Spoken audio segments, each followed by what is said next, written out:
The Maharaja cooperative urban bank అభివృద్ధి పథంలో దూసుకుపోతుంది. Bank 10వ బ్రాంచ్ అనకాపల్లి రఘురామ కాలనీలోని సుబ్రహ్మణ్యం ఎన్క్లేవ్ లో అట్టహాసంగా ప్రారంభమైంది. కేంద్ర మాజీ మంత్రి అశోక్ గజపతిరాజు నూతన బ్రాంచ్ ను లాంఛనంగా ప్రారంభించారు. సహకార రంగం మరింతగా అభివృద్ధి చెందాలని ఆయన ఆకాంక్షించారు. మరో 5 బ్రాంచ్లు ప్రారంభించేందుకు రిజర్వ్ బ్యాంకుకు దరఖాస్తు చేసుకున్నారు. త్వరలోనే విజయనగరం బ్రాంచ్ ను ప్రారంభించేందుకు సన్నాహాలు చేస్తున్నారు. బ్యాంకింగ్ సేవల్లో the Maharaja cooperative urban bank 25 సంవత్సరాలుగా సేవలందిస్తుంది. అనకాపల్లి రఘురామ కాలనీలోని సుబ్రహ్మణ్యం ఎన్క్లేవ్ లో నూతనంగా ఏర్పాటు చేసిన 10వ బ్రాంచ్ ను కేంద్ర మాజీ మంత్రి పూసపాటి అశోక్ గజపతిరాజు లాంఛనంగా ప్రారంభించారు. మంగళ వాయిద్యాల నడుమ పూర్ణ కుంభంతో వేద పండితులు ఆయనకు స్వాగతం పలికారు. బ్రాంచ్లోని లాకర్లు, క్యాష్ కౌంటర్లను కూడా ప్రారంభోత్సవం చేశారు. బ్యాంక్ వ్యవస్థాపక chairman M Ramakrishnamraju, GM NN సత్యనారాయణల నేతృత్వంలో అనకాపల్లిలోని ప్రముఖ వ్యాపారస్తులు ఈ ప్రారంభోత్సవానికి హాజరయ్యారు. బ్యాంకింగ్ సేవలో the Maharaja cooperative urban bank 25 సంవత్సరాలుగా అభివృద్ధి పథంలో పయనిస్తుంది. 2000 సంవత్సరంలో ఈ బ్యాంకును ప్రారంభించారు. ప్రస్తుతం 500 కోట్ల టర్నోవర్తో 27,000 మంది ఖాతాదారులతో అర్బన్ బ్యాంక్ నడుస్తుంది. 490 కోట్ల డిపాజిట్లు సేకరించి 206 కోట్ల రుణాలుగా అందజేసింది.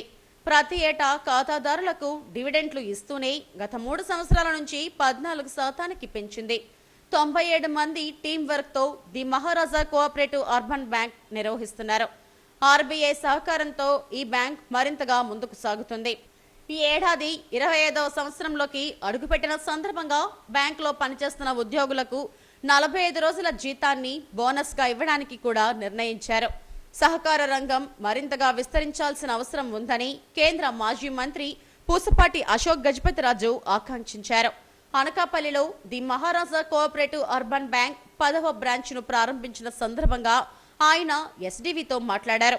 స్వాతంత్రానికి ముందు సర్దార్ వల్లభాయ్ పటేల్ ఈ వ్యవస్థను తీసుకువచ్చారని గుర్తు చేశారు. ప్రస్తుతం సహకారం పోయి రంగం ఒక్కటే మిగిలిందని తెలిపారు. సహకార భావంతో ఏదైనా చేస్తే అది ముందుకెళ్తుందనే ఆశాభావం వ్యక్తం చేశారు.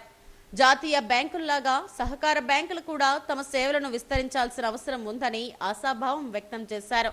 సహకార వ్యవస్థకు మారుపేరుగా ఉన్న అనకాపల్లి జిల్లాలో దశాబ్దాలుగా సేవలందిస్తున్న the Maharaja cooperative urban bank 10వ బ్రాంచ్ ను ప్రారంభించడం ఆనందంగా ఉందన్నారు. ఇంకా ముందు వెళ్ళాలి. అయితే మన దేశంలో సహకారం పోయింది. సహకార వ్యవస్థ నుంచి మళ్ళీ అది తీసుకురావాలి. సహకారం ఉంటే మీకు సక్సెస్ అవుతుంది, లేకపోతే కాదు. ఇది ఒక ప్రాబ్లము. అయితే ఇది ఒక సర్వీస్. బేసిక్గా ఏంటంటే కన్స్యూమర్ డ్యూరబుల్స్కి ఎక్కువ ప్రాధాన్యత ఇస్తున్నారు కదా. ఇంకా ఏదైనా ఉందా? Just like any other nationalised bank. So ఆ సర్వీసెస్ ఇస్తూ ఉన్నారు. కొన్ని దశాబ్దాల నుంచి మన ప్రాంతాల్లో, అంటే పాత విశాఖపట్నం జిల్లా నడుస్తూ ఉంది. ఇప్పుడు కొత్త జిల్లాస్ ఎక్కడున్నాయో ఎక్కడ పోయాయో తెలియదు, కానీ పాత జిల్లాల్లో సేవ చేస్తూ ఉన్నా. ఇటీవలే పాత ఈస్ట్ గోదావరిలో కూడా తునిలో స్టార్ట్ చేశారు. నీట్గా గ్రోత్ అయితే నీట్గా వస్తుంది. So we wish them the best. ఇవాళ ఆశీర్వదించినప్పుడు ఆ పంతులు గారు సరస్వతి దేవి ఇక్కడ స్థిరపడాలని, నా లక్ష్మీదేవి స్థిరపడాలని. అయితే నాకు తెలిసిన మటుకి జగన్ గారు సరస్వతి దేవి, లక్ష్మీదేవి కలిసి వారు ఆశీర్వదిస్తే మానవ జాతికి బాగుంటుంది. అది ఇంపార్టెంట్. అంటే వారికి సహకారం అర్థమైందనేది నేను అనుకోవటంలా. ఎందైతే మీకు అప్పుడు ఇది సహకార రంగము మన దేశంలో వల్లభాయ్ పటేలు తెచ్చిన వ్యవస్థ. ఇది పైసా ఫండ్లు వసూలు చేస్తూ గ్రామాల్లో లాంగ్ బిఫోర్ ఇండిపెండెన్స్ అలా స్టార్ట్ అయ్యి అది రన్నర్ అయింది. అయితే ఎప్పుడు డామినేషన్ ట్రై చేశారో అక్కడ ప్రాబ్లం వచ్చేసింది. సో సహకార రంగానికి అది ఒక సమస్యే, మనం చూస్తూనే ఉన్నాం. ఇప్పుడు సహకారాన్ని తీసేస్తే రంగానికి అర్థం లేని మాట అవుతుంది. మీ అనకాపల్లిలో మీరు పెద్దగా చెప్పక్కర్లేదు, మీ ఇక్కడ పక్కనే తుమ్మప్పాల ఉంది, దాని పక్కనే చోడవరం ఉంది. ఇవన్నీ ఒకప్పుడు, ఇప్పుడు జరుగుతుందా లేదా తెలియదు కానీ ఒకప్పుడు వైబ్రెంట్గా ఉండేది సహకారం ఇచ్చిన రోజుల్లో. ప్రభుత్వం సహకారం చేస్తున్న రోజుల్లో కూడా వైబ్రెంట్గా ఉంది. అయితే సహకారం పోయి పెత్తనం స్టార్ట్ అయ్యేసరికి మొత్తం కొలాప్స్ అయింది. 25 సంవత్సరాలుగా తమ బ్యాంక్ సేవలు అందిస్తుందని the Maharaja cooperative urban bank వ్యవస్థాపకులు ఎం రామకృష్ణం రాజు చెప్పారు. త్వరలోనే రాజమండ్రి, రామచంద్రాపురం, మలికిపురం, ఏలూరు, విజయవాడలో 5 బ్రాంచ్లు ప్రారంభించేందుకు ఆర్బీఐ అనుమతి కోసం దరఖాస్తు చేసుకున్నామని చెప్పారు. తమ బ్యాంకుకు ఉన్న లావాదేవీలు బట్టి విజయనగరంలో అతి త్వరలోనే బ్రాంచ్ను ప్రారంభించేందుకు స్థల సేకరణ జరుగుతుందని తెలిపారు. స్మాల్ ఫైనాన్స్ బ్యాంకింగ్లోకి వెళ్లేందుకు ప్రయత్నాలు జరుగుతున్నాయని వెల్లడించారు. కేంద్ర మంత్రి అమిత్ షా అంబ్రెల్లా అనే ఫైనాన్స్ వ్యవస్థను ప్రారంభించారని, దాని ద్వారా సహకార రంగానికి మరింతగా ప్రోత్సాహం లభిస్తుందని చెప్పారు. త్వరలోనే స్మాల్ ఫైనాన్స్ బ్యాంకింగ్ గా చేసేందుకు అవసరమైన ఏర్పాట్లు చేస్తున్నామని తెలిపారు.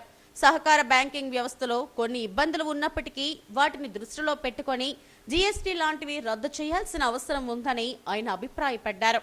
ఖాతాదారుల ఆదర అభిమానాలతో బ్యాంక్ మరింత అభివృద్ధి దిశగా నడిపిస్తామని తెలిపారు. అందరికీ నమస్కారం. ఈరోజు మన మహారాజా కోఆపరేటివ్ బ్యాంక్ లిమిటెడ్ సంస్థ అనకాపల్లి నూతనంగా 10వ శాఖని ప్రారంభించడం జరిగింది. ఈ శాఖకి ప్రారంభోత్సవాలుగా శ్రీ పోస్పాటి అశోక్ జ్యోతిరాజు గారి సువర్ణ హస్తాలతోటి ప్రారంభించారు. మీ అందరి ఇప్పుడు ఇది 25వ సంవత్సరంలో మన ప్రయాణంలో ఉన్నాం. గత 25 సంవత్సరాలుగా కూడా ప్రతి సంవత్సరం మన బ్యాంకు లాభాల బాటలోనే నడుస్తుంది. ప్రతి సంవత్సరం కూడా మనం డివిడెండ్ ఇస్తున్నామని చెప్పేసి కూడా తెలియజేస్తున్నాను. అలాగే గత 3 సంవత్సరాల నుంచి కూడా 14% డివిడెండ్ ఇస్తున్నామని చెప్పేసి మీకు తెలియజేస్తున్నాను. మన దగ్గర ఉన్నటువంటి ఎంప్లాయీస్, మన directors and BOM board of management అందరూ కలిపి టీం దాదాపు 97 మెంబర్స్ దాకా మనం టీం ఉన్నామని చెప్పేసి కూడా మీ అందరికీ కూడా నేను తెలియజేస్తున్నాను పత్రికాముఖంగా. ఈ రోజున ఉన్నటువంటి మన CD రేషియో కూడా 74% మన CD రేషియోలో ఉన్నామంటే క్యాష్ మన దగ్గర ఉన్నటువంటి డిపాజిట్స్, మనం ఇచ్చినటువంటి అడ్వాన్సెస్ క్యాలిక్యులేషన్లోకి వెళ్తే దాదాపు 74% మనం డిపాజిట్స్ నుంచి లోన్ రూపంలో కూడా మనం ఇచ్చామని చెప్పేసి తెలియజేస్తున్నాం. మేము ఊహించుకుంటున్నాం. మార్పులు అనేది సహజం. ఆ మార్పుల్లో భాగంగా రీసెంట్గా కేంద్ర ప్రభుత్వం సహకార కోఆపరేటివ్ బ్యాంక్స్లో ఉన్నటువంటి పాలకవర్గ సభ్యులు, పాలకవర్గం ప్రతి 2 టర్మ్స్కి మించి ఉండటానికి వీలు లేదు. 2 టర్ములు అంటే 10 సంవత్సరాలు అని చెప్పేసి వారు నిర్వచనం ఇవ్వటం జరిగింది. ఫైనాన్స్ మినిస్టర్ నిర్మలా సీతారామన్ గారు. ఇప్పుడు ఇది మనం దాదాపు 25 సంవత్సరాలు పూర్తయినటువంటి సంస్థ. ఈ 25 సంవత్సరాలుగా కూడా నేను ఫౌండర్ చైర్మన్గా ఉన్నాను. నాతో పాటు మా GM గారు కూడా ఫౌండర్ GMగానే ఉన్నారు, సత్యనారాయణ గారు. అలాగే నా తోటి సహచర పాలకవర్గ సభ్యులందరూ కూడా ఉన్నారని చెప్పేసి మీకు అందరికీ తెలియజేస్తున్నాను. మనం ఎంతో కష్టపడి మనం స్థాపించిన సంస్థ 25 సంవత్సరాలు మనం కాపాడుకుంటా, ఎక్స్పాండ్ చేసుకుంటా వివిధ పట్టణాల్లో మనం ప్రారంభోత్సవాలు చేసుకున్నాం, శాఖలు ప్రారంభించాం. రీసెంట్గా తునిలో చేసాం, అంతకుముందు కాకినాడలో చేసాం, కోర్మాన్పాలెంలో చేసాం, సుజాతనగర్లో చేసాం. ఇలా వరుసగా దాదాపు 10 బ్రాంచులను ఈ రోజుకి మనం చేసుకున్నాం. ప్రతి 2 టర్ములకి మారేటప్పటికి ఎవరు వస్తారో, ఎలాంటి వారు వస్తారో, ఎలాంటి వ్యక్తులు వస్తారనే ఆలోచన మమ్మల్ని కొంత ఇబ్బందికరమైనటువంటి, ఆందోళనకరమైనటువంటి పరిస్థితుల్లోకి వెళ్తున్నాం.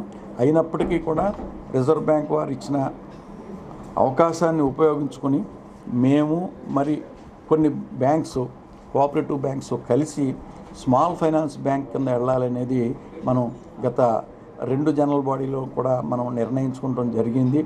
ఆ రకంగా మేము ఏ రకంగా మనం మెర్జర్స్లోకి వెళ్ళి స్మాల్ ఫైనాన్స్ బ్యాంక్గా అవతరించాలి రాబో 2 సంవత్సరాల్లో అని చెప్పేసి మేము ఆలోచనలో ఉన్నాం. ఆ రకంగానే మేము ముందుకు వెళ్ళాలని చెప్పేసి వెళ్తామని చెప్పేసి కూడా మీ అందరికీ కూడా ఈరోజు ఈ శ్రీదేవి మీడియా వారి ద్వారా మీకు అందరికీ కూడా తెలియజేస్తున్నామని చెప్పేసి చెప్తున్నాం. అంచేత వ్యాపారం మనకు వచ్చేటప్పటికి షేర్ క్యాపిటల్ రిజర్వ్స్ దాదాపు 30 కోట్ల రూపాయలు ఉంది. స్మాల్ ఫైనాన్స్ బ్యాంక్ వెళ్ళాలంటే 50 కోట్ల రూపాయలు ఉండాలని అంటారు, కానీ దాదాపు 100 కోట్ల రూపాయలు మినిమం వెళ్తే బాగుంటుందని చెప్పేసి మేము ఎవరైతే అనుకుంటున్నామో ఆ బ్యాంక్స్ దాదాపు 150 కోట్ల నెట్వర్క్ తోటి దాదాపు 100 బ్రాంచెస్ తోటి ఉన్నటువంటి 2-3 బ్యాంకులు కలిసి ఎదరికెళ్ళి స్మాల్ ఫైనాన్స్ బ్యాంక్గా చెయ్యాలి అనే ఆలోచనలో రూపుదిద్దుకుంటా మేము ఎదరికెళ్తున్నామని చెప్పేసి మీకు తెలియజేస్తూ మీరు ఈ సమావేశానికి మా బ్యాంకు కనకాపల్లి మహారాజా కోఆపరేటివ్ బ్యాంక్ లిమిటెడ్ సంస్థ 10వ శాఖ ప్రారంభోత్సవానికి మీరు వచ్చినటువంటి మిత్రులందరికీ పత్రికా ప్రతినిధులందరికీ కూడా నమస్కారాలు, కృతజ్ఞతలు, ధన్యవాదాలు తెలియజేసుకుంటూ సెలవు తీసుకున్నాను. ఏమాత్రం అవకాశం ఉన్నా ఫైనాన్షియల్లీ సౌండ్ అండ్ వెల్ మేనేజ్డ్లో విజయనగరాన్ని కూడా చెయ్యాలని చెప్పేసి మా ఆలోచన, మా పాలకవర్గం సభ్యుల ముందున్నటువంటి ఆలోచన. దాంతో ఈ బ్రాంచెస్ చెయ్యాలి, వస్తాయి అనే దృక్పథంతో మేము ఉన్నాం అని చెప్పేసి మీకు తెలియజేస్తున్నాను.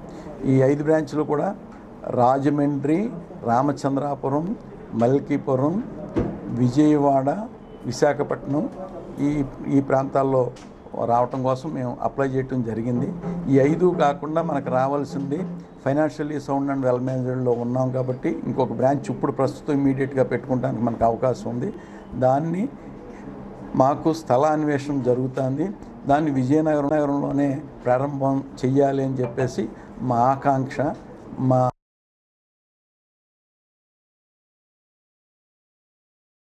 అనకాపల్లిలో అట్టహాసంగా 10వ బ్రాంచ్ ప్రారంభమైంది.